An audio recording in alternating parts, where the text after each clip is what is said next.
인간관계를 잘 맺는 6가지 방법. 첫 번째, 상대방에게 흥미를 가져라. 이 뉴욕 전화회사가 조사를 했다 그래요. 전화 통화를 하면서 사람들이 어떤 말을 가장 많이 쓰는지를. 그랬더니 나, 내가, 나는, 나, 오로지 이 나와 관련된 얘기들만 잔뜩 나왔다고 해요. 즉 사람들은 다른 사람에 대해서 그 정도로 관심을 갖고 있지 않고 이 세상에서 나한테 가장 관심이 있다는 거예요. 자, 여러분들에게 한번 질문 드려볼게요. 나는 여러 사람들하고 친구들과 결혼식에서 찍은 사진 혹은 수학여행 때 찍은 사진에서 나 말고 다른 사람을 제일 먼저 찾았다. 그런 분 계신가요? 안 계시죠? 그런 단체 사진을 보면은 누구부터 찾아요? 나부터 찾죠. 항상 나예요. 모든 관심은 나예요. 내가 중심이고요. 아, 난 내가 마음에 안 들어. 난 내가 싫어. 이러는 사람조차 내 얘기밖에 하고 있지 않아요. 남 얘기 하지 않아요. 반대로 얘기한다면은 남의 얘기를 경청하고 들어주고 관심을 가져주면은 그 사람은 나를 굉장히 좋아할 거라는 거죠. 그 얘기를 하고 있는 겁니다. 유명한 마술사 더스톤이라는 사람이 있는데 이분 공연은 거의 뭐 엄청나게 유명해가지고 항상 매진이었다고 해요. 그래서 데일 카네기가 그 마술사에게 당신이 성공한 비결이 무엇인가요? 라고 질문을 했대요.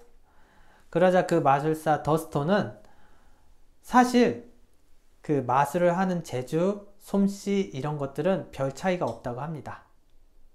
하지만 공연에 임할 때 대부분의 마술사들은 오늘도 속기 쉬운 사람들이 잔뜩 왔구만. 아유, 저런 나한테 또 금방 속아 넘어갈걸? 이라는 생각을 하면서 공연에 임한다고 해요. 하지만 더스톤은 어떻게 했냐? 공연에 임하기 전에 항상 마음속으로 오늘 온 관객들을 나는 아끼고 사랑한다. 나는 관객들을 사랑한다. 사랑한다, 사랑한다, 사랑한다 라는 말을 계속 되새이면서 마술에 임했다고 합니다. 그게 비결이었던 거예요. 그 다음 두 번째, 미소를 잊지 마라. 항상 웃으란 얘기예요. 여러분들 강아지가 왜 이렇게 사람들한테 인기가 있고 사람들이 다들 강아지를 키우죠? 내가 아무리 힘든 일이 있었고 지치는 일이 있어도 집에 들어가면은 그 강아지가 항상 꼬리를 흔들면서 밝게 반겨주기 때문인 거예요. 그거와 같이 우리는 항상 웃어야 되는데 미국에 있는 전화회사죠. 전화회사에서는 직원들을 교육을 할 때 신입사원들이나 직원 교육을 할 때 항상 이렇게 얘기했다고 합니다. 사람을 만났을 때만 웃는 것이 아니라 전화 중에 웃어야지 그 웃음이 상대방에게 전달될 수 있다고 해요. 그래서 그 전화회사는 항상 고객과 통화할 때 항상 웃으면서 통화하라고 시켰다고 합니다. 그 다음 옛날 중국 사람 나오죠. 정말 대충 막 쓰고 있어요. 옛날 중국 사람의 말까지 인용을 하는데 이 중국 사람은 뭐라고 했냐면은 웃지 않는 사람은 장사를 하지 말라고 했어요. 또한 미국의 굉장히 유명한 고무회사의 사람은 마치 술 마시고 친구들끼리 떠들썩하게 노는 것처럼 일을 즐기라고 했어요. 성공은 노력이 아니라는 거예요. 그만큼 즐기라고 얘기를 했다는 거예요. 항상 즐기고 웃고 미소를 지으라는 거죠. 또한 그리고 세 번째, 이름을 외우라는 거예요. 여러분들 몇 명의 이름을 외우고 계신가요? 루즈벨트 대통령이 2명이 계시죠. 프랭클린 루즈벨트랑 시어도어 루즈벨트. 그 중에서 우선 프랭클린 루즈벨트. 이 프랭클린 루즈벨트 대통령 옆에는 짐 팔리라는 보좌관이 있었어요. 이 보좌관 때문에 어떻게 보면은 루즈벨트 대통령이 되었다고 말을 해도 과언이 아닌데, 자, 그럼 이 짐 팔리가 어떤 사람이었냐? 이 사람은 무려 5만 명의 사람의 이름을 외울 수 있었다고 해요. 외울 때 어떻게 외우냐? 그 사람과 대화를 하면서 그 사람의 기억들, 예를 들면은 그 사람의 죄송합니다. 그 사람의 만약에 집에 뭐 나팔꽃을 키우고 있었다. 강아지가 있었다. 그리고 그러면은 그 나팔꽃 강아지와 그 사람의 이름을 기억을 해서 그 다음에 몇 년이 지나고 나서 두 번째 만났음에도 불구하고 그 사람 이름을 불러주면서 나팔꽃은 잘 키우고 계신가요? 라고 물어본다는 거죠. 그거에 사람들은 굉장히 감동을 받는다는 거고요. 그리고 심지어 선거 활동을 할 때도 그 모든 사람들에게 그 사람의 이름을 적고 편지를 적었다고 해요. 그 마지막에는 항상 자신의 이름을 넣고요. 그렇게 해서 보내기 때문에 사람들이 감동을 해서 루즈벨트 대통령이 결국 대통령이 될 수 있다고 하고요. 또 나오죠. 강철한 카네기. 카네기도 똑같아요. 사람들의 이름을 불러주면서 열심히 하고 있는가, 어떻는가 하면서 계속 물어봤다고 해요. 심지어 아주 작은 일을 하고 있는 사람조차도, 알바생조차도 이름을 다 외웠다고 합니다. 그게 그 사람이 성공할 수 있었던 이유이기도 하고요. 그 다음 네 번째, 즐거운 대화를 나누는 방법은 들어주라는 거예요. 우리 얘기할 때 내 얘기를 더 많이 하시나요? 남 얘기를 더 많이 들어주고 계신가요? 우리는 아마 보통 내 얘기를 더 많이 할 거예요. 하지만 즐거운 대화를 위해서는 상대방의 이야기를 더 많이 들어주라는 거예요. 뉴욕 전화국의 얘기가 나오는데, 뉴욕 전화국에 굉장히 클레임을 거는 분이 한 손님이 있었다고 해요. 그분은 뭐 거의 전화국에 소송까지 걸어가면서 이렇게 대응을 했다고 하는데, 달래고 뭐 화도 내보고 다 했지만 그 고객이 도무지 돌아설 기미를 보이지 않고 계속 소송할 거라고 생각을 하자 이쪽에서도 그런 고객 대응을 잘하는 사람을 준비를 해서 그 고객의 전화를 받게 했어요. 그랬더니 그 전문가는 4시간 동안 한마디도 하지 않고 그 사람이 하는 얘기, 불만, 불평 이런 것들을 다 들어줬다고 해요. 두 번째는 그 사람을 직접 찾아갔다고 합니다. 그 사람을 찾아가서 아무 얘기도 하지 않고 또 그 사람이 하는 불만들을 계속 들어줬다고 해요. 세 번째 만남에서도 똑같이. 그러자 네 번째 만났을 때 그 사람이 소송을 취하했다고 합니다. 그 뉴욕 전화국의 직원이 뭘 했나요? 내가 원하는 거를 계속 얘기를 했나요? 아니라는 거예요. 단 한마디도 하지 않고 그 사람이 속 시원하게 다 얘기할 수 있을 때까지 들어줬다는 거죠. 또한 이 백화점 직원, 시카고의 한 백화점이었는데 박앤세일에 산 제품은 환불이 안 된다고 해요. 근데 박앤세일에 산 한 고객이, 이분은 굉장히 단골이었어요. 단골 고객이었는데 샀어요. 하지만 옷에 문제가 생겨서 반품을 하려고 왔죠. 그러다 직원하고 실랑이가 벌어졌어요. 손님, 이건 박앤세일 때 산 제품이기 때문에 저희는 환불도 교환도 되지 않습니다. 수선집에 맡기셔서 수선하시기 바랍니다. 아니 그런 게 어딨냐. 아니 이렇게 제품이 잘못됐는데 당연히 반품을 해줘야 되는 게 맞지 않냐. 손님, 그렇지만 그거는 저희가 박앤세일을 하는 동안에 다 설명을 해드린 부분이었고 혹시 옷에 문제가 생기더라도 그거는 수선에 맡기는 형태로 저희가 해드리겠습니다 라고 얘기했습니다. 그러니까 고객은 열이 받은 거예요. 그 백화점에다가 매달 엄청난 양의 돈을 써가면서 구매를 했는데 이제 열이 받은 거죠. 그래가지고 다시는 이 백화점을 안 올 생각으로 그 옷을 들고 나갔다고 해요. 나가면서 우연히 지배인을 만났어요. 고객님, 오늘 이렇게 얼굴 표정이 안 좋으십니까? 했더니, 당신네들 직원이 말이야, 이래서 내가 이랬어! 그래서 다시는 지금 백화점을 앞으로는 안 올 생각이야. 이렇게 얘기하니까, 지배인님이, 그러셨군요. 저에게 다시 한 번만 그걸 얘기해 주시면 안 될까요? 하면서 그 손님의 얘기를 1시간 동안 또 들었다고 해요. 아무 변명도 하지 않고, 맞고 틀리고를 떠나서 그냥 그분의 이야기를 계속 들어줬다고 합니다. 그러자 그 고객은 어떻게 되었을까요? 본인이 수선집에다가 옷을 맡기고 그 뒤로도 계속 그 백화점을 이용했다고 합니다. 그것도 역시나 내가 하고 싶은 얘기, 내가 바라는 거 아무것도 얘기하지 않았어요. 상대방의 이야기에 귀를 기울였을 뿐이었고 진심으로 그 이야기에 동조해줬다는 거죠. 또 기자, 아이작이라는 기자가 있었는데 이 기자는 미국에서도 굉장히 유명한 기자였어요. 그래서 당신이 기자로서 성공한 이유가 무엇입니까? 어떻게 하면 성공하실 수 있었습니까? 라는 질문에 데일 카네기의 질문에 이렇게 대답했다고 해요. 대부분의 사람들은 인터뷰를 하는 동안 첫 번째 질문을 하고 그 다음 질문은 뭘 하지? 라고 생각하면서 이 사람이 하는 내용에 반밖에 듣지 않는다고 해요. 근데 자신은 어땠냐?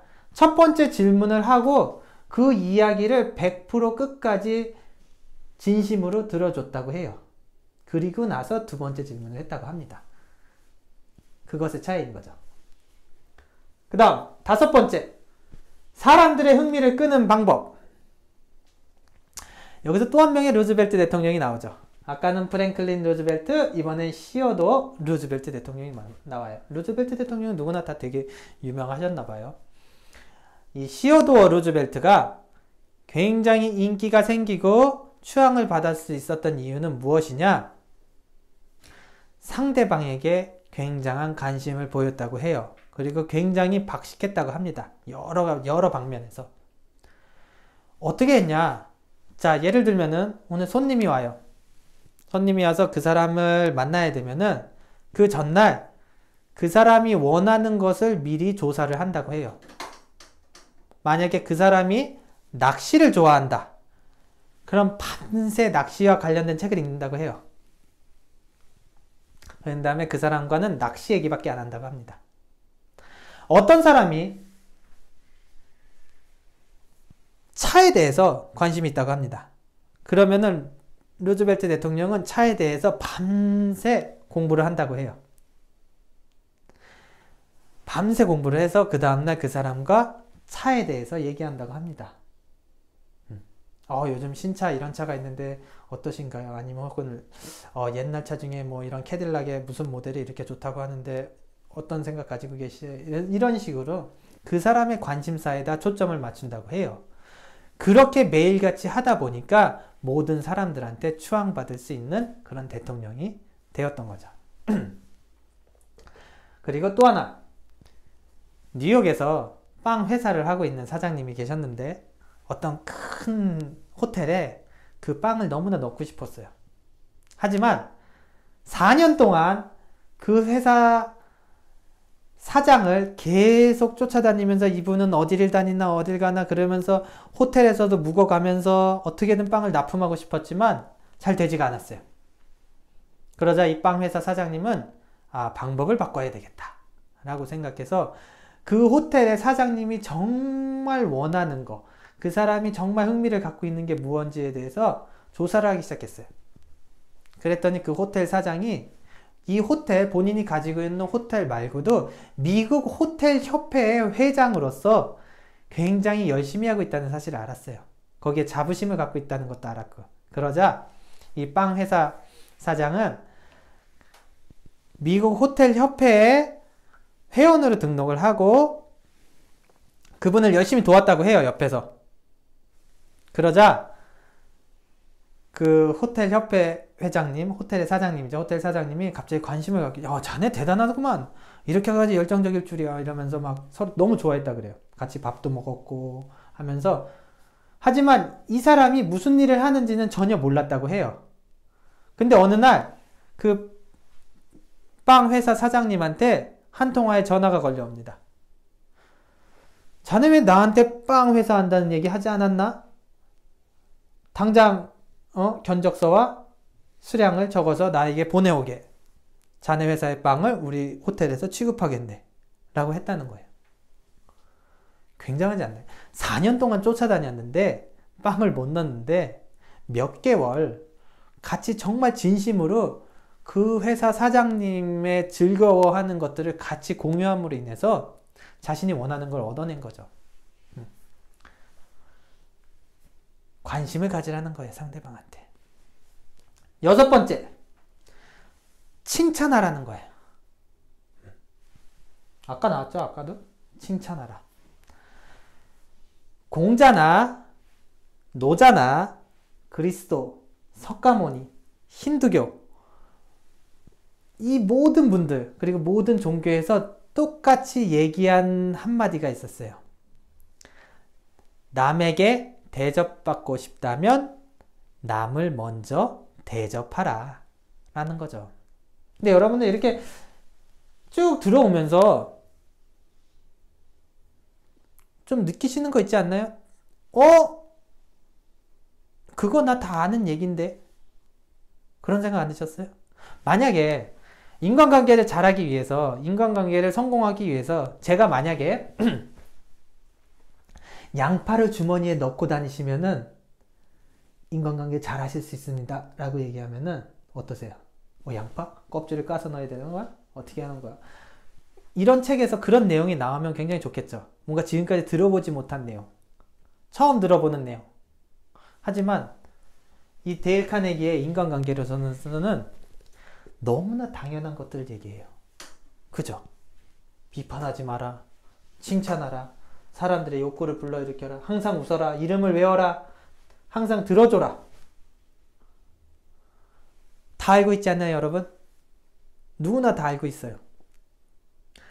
거기서 데일 카네기는 이렇게 얘기하죠. 실천하고 계십니까? 라고. 그렇게 하고 계십니까? 라고. 사실 알고 있어도 우리 잘 못해요, 이렇게. 저도 그렇고요.